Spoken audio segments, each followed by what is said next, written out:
Do you know how much plastic is really in your Christmas dinner? Researchers in England tried to find out by cooking two different roast chicken dinners.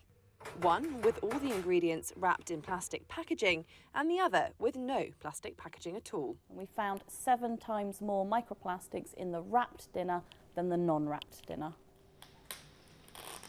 Dr. Faye Cusero is an environmental pollution researcher at the University of Portsmouth.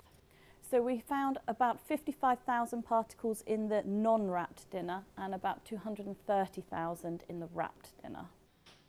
She says eating a similar plastic packaged meal every day for a year would see you consume approximately 10 grams of plastic.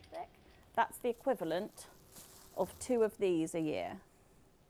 Cusero also says food is usually analysed raw for microplastics under laboratory conditions.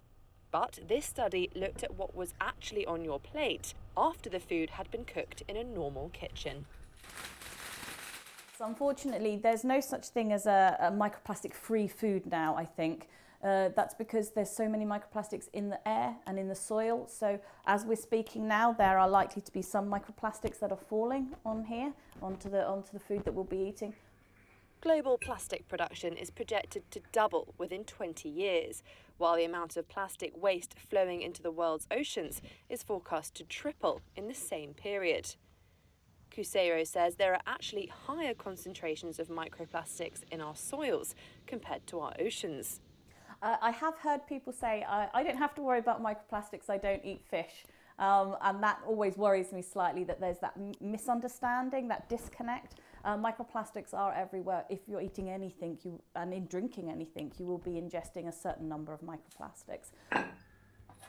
Microplastics have been found in our blood, gut and various organs.